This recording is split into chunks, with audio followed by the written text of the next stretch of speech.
Hello my friends, welcome back to another episode of r/ProRevenge, where you come to get your daily dose of satisfaction by listening to others get what they deserve. Guys, today's ProRevenge episode is going to be all about cheaters. We're talking infidelity. There's going to be 3 stories in this episode. The first, OP lays a trap on his unfaithful girlfriend. The second story is how OP gets creative and uses her ex's phobias against him. And the last story involves a freaking arrest and deportation. I hope you guys stay for the stories today and subscribe for future videos. This first story is titled, Don't Cheat on Me. This is a story that happened over a span of a few years. When I first started school, I had a girlfriend who was decently attractive. Not 10 out of 10, but definitely a solid 7 out of 10. Unfortunately, she thought of herself as a 10 out of 10, and she acted like one too. As med school wore on, I started spending more time studying and less time caring for myself. As she set herself on such a high pedestal, and thus had no business doing anything beneath her, I was the only person who was doing the cleaning, cooking, and paying for the apartment that we shared. This took up even more of my time as I entered my internship. Sometimes I'd come back to a dirty apartment, and I'd have to clean up after a long shift, and I only had less time to take care of myself. My appearance suffered, I got fatter, and some days I'd have to rush out the door without shaving because I'd only gotten 2 hours of sleep after cleaning and cooking. She'd never help, and was often screaming and hitting me. I stayed with her because I was deeply in love with her. About a year and a half into my internship, I found out that my girlfriend was cheating on me with some art student who she said was there for her and made her feel special and needed. I told her to pack up and get out of the apartment, and she was all too happy to do so. Fast forward a few years, and she's in a master's program in Europe and starts talking to me again. I'm on the cusp of finishing my residency and about to start earning the big bucks that people think doctors earn. She asked me for another chance, saying that I was the one, how she made the worst decision of her life leaving me for a loser, etc., and that I was the guy she should have never let go. I was tempted to go for it until I remembered how heartbroken she left me without a care in the world on her part, so I hatched a plot. I told her that she'd have to quit her master's program and come to the States within 3 months. She was reluctant to do so, but I told her that if she wanted me back, that she needed to give me a show of good faith. I told her she was beautiful and she deserved a rich husband, and I lied. I said that I had a job lined up in a hospital that was starting me at $300,000 annual salary, and that I was so in love with her that I'd happily marry her, and she wouldn't need to work another day in her life, as I'd support her with my income. Well, wouldn't you know it, she took the bait. The day before she was due to fly out to the US, I told her I was lying. I blocked her on all of my accounts and never spoke to her again. From what I understand, she now has to restart her master's program course again since she dropped out, and is now surfing couches, getting by on begging for charity from whatever few friends she made in Europe. That was ice cold. A plan that was perfectly executed, and she walked right into that trap. Let me know in the comments if you guys believe in second chances for cheaters, or was OP in the right for plotting such a savage revenge. This story's titled, Cheating While We're Engaged?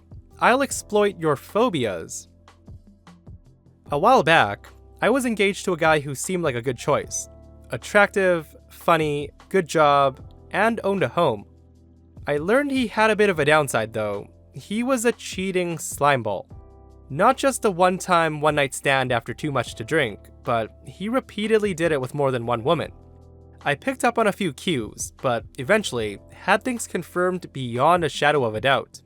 I was venting to my brother about this and told him how I planned to move out while he was on a week-long business trip. My brother volunteered to help me before I asked, and then got this amazing devious smile on his face and said, "We can also leave a memento for him." When I asked what he meant, he said, Pennywise and his friends. You see, the cheating slimeball was scared of clowns. Not just a little uncomfortable, but outright terrified of them.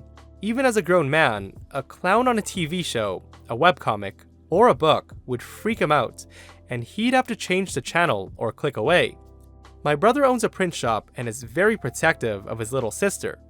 So the couple of weeks leading up to this trip, He printed off dozens of pictures of clowns in various sizes, ranging from really small wallet-sized ones to big poster-sized prints. We framed most of the stuff in super cheap plastic frames, and others we laminated. We managed to move out all of my stuff pretty quickly, which gave us a lot of time to get things set up for my ex. We took down every single framed picture and put up a framed clown picture. The clowns ranged from average clowns to the stuff you see in nightmares and horror movies. Pictures on the walls, art prints, photographs and frames on the tables, you name it, it was replaced with a clown picture. Where we became really devious was taking the laminated ones and placing them in things like kitchen drawers, the underside of the toilet lid, in the fridge and freezer, on the back of cleaning bottles, his underwear drawer, and a bunch of other places. We even made sure to put some in places that he wouldn't go to for a while, so he'd get a scare months later.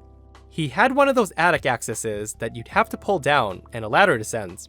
We put a big laminated clown face on there, so when the ladder flipped open for him to climb, he'd get a clown face. While we were setting this up, I went a step further and changed the wallpaper on his desktop computer to a clown. I also took about 10 of his favorite movies that he had on DVD and replaced them with burnt DVDs that had clown footage. We put all of his original artwork and DVDs in the basement, off the ground, and protected from damage. But we surrounded them by giant clown posters of Pennywise and the like. We also set up a motion sensor that when triggered, would play a creepy clown laugh. I left a note on the kitchen table that said, "I know all about the women you've slept with. I'm out." After a few days of hard work of me moving out, and moving a few clown cars worth of terror in, my brother, his wife, and I celebrated by grilling some steaks and having a few beers, and these were paid for by the engagement ring that I sold. Once the dumbass returned, I got a text message or two that was along the lines of, "You bitch," and it must have taken him days to take care of the photos out in the open alone. There was never any further action or legal repercussions for what we'd done. After all, what grown man would want to say that his ex-fiancée scared him with clown pictures? Very creative revenge, OP.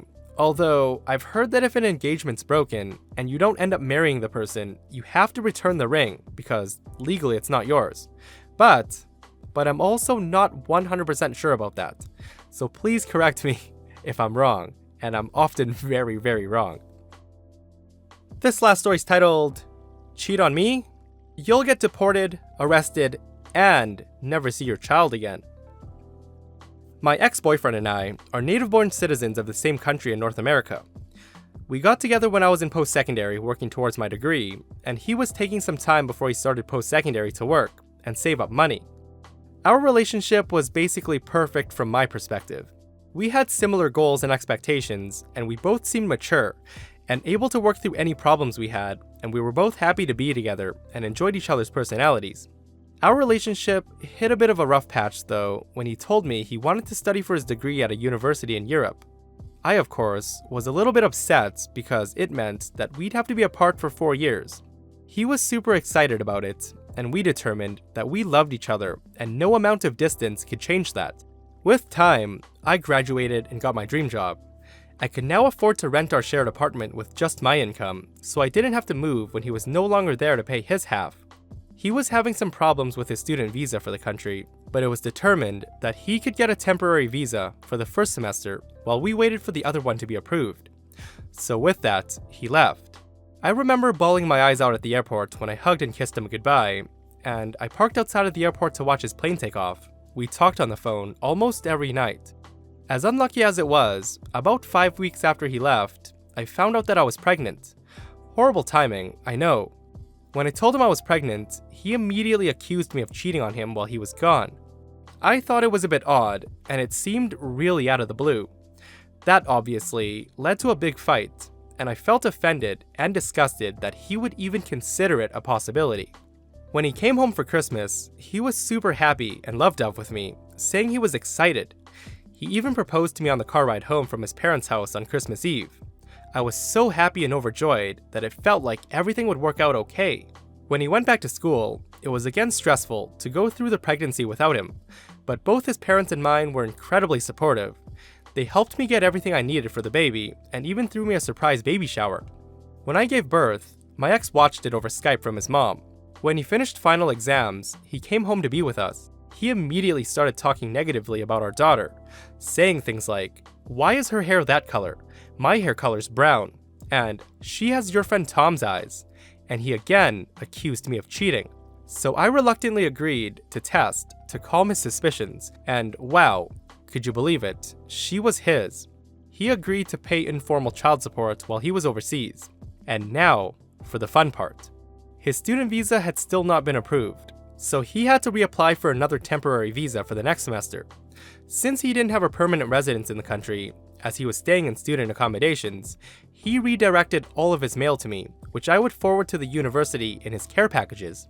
When he came home to visit us, he had applied for a new passport, as his was going to expire in 6 months. I was tasked with picking it up at the office and sending it forward. However, around midterm exam season, I decided that our daughter and I would travel to deliver the care package in person and visit as a surprise. I had to get her a passport and book the tickets, but a couple of months later, we were getting on a plane. When we got to the country, I settled into our hotel, but I was too eager to see him. I taxied to his university and went to his dorm on campus.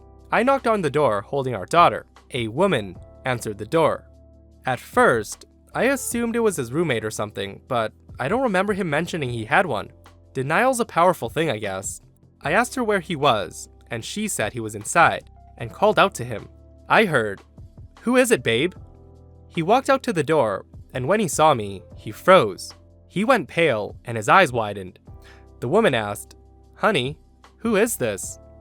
And I just turned and walked away. He called out after me, and eventually caught up with me. He basically told me he's been so lonely without me, and he couldn't help it, that he loved me and not her, and was only using her because he missed me so much. What? You've gotta be kidding me. Using her because he missed me. I yelled at him, calling him a pig and stuff, and my baby started crying because I was crying, so I just left without saying anything. I stayed in the hotel for another day while he continuously called me on my cell phone. I booked last-minute tickets home and left early and ignored every time he called me. I gave myself a week to grieve, and then I put my big girl pants on. I immediately hired a lawyer and asked him what I could do to legally separate him from my life. The lawyer advised me to begin the legal separation process and apply for a hearing about custody and child support. I sent him a thick manila envelope with separation papers and a notice for a hearing about custody in his next package. We talked on the phone on speaker with my lawyer, and he eventually agreed to sign, and he sent me a copy. The hearing was scheduled while school was in session, so no surprise he didn't show up. I won full custody, and he was given an order to pay child support appropriate for his income. Now this is some revenge, but it went a little further. That care package that my daughter and I brought to him contained his new passport. His passport expired and was still in Europe, so he couldn't travel back to our home country legally. He yelled at me on the phone to send him the passport, but I got an idea. He hadn't been paying the child support, probably because he couldn't afford it with tuition and he wasn't working. So he had a warrant for his arrest in my country because of it. He also had never been approved for a student visa, only a temporary one, and since his final exam concluded and it was summer, he technically wasn't even supposed to be in Europe, but he couldn't travel home because he didn't have a passport. And it would be a shame if someone anonymously reported him to the embassy for overstaying his visa, now wouldn't it? He got deported back to our home country, where he was arrested at the border. I don't know exactly what happened, but he spent a couple of months on probation and with a criminal record, and can no longer apply for a visa of any kind to study abroad. Sorry about that future of yours, but I guess you shouldn't cheat on someone who loves you to the ends of the earth, and the mother of your child. Have a nice life, because I'm sure we will. And oh, don't forget to put that check in the mail. It's paying for a little girl's future education. And that brings us to an end of another episode of r/ProRevenge. Do you agree with these revenges? Were they justified? Leave a comment below.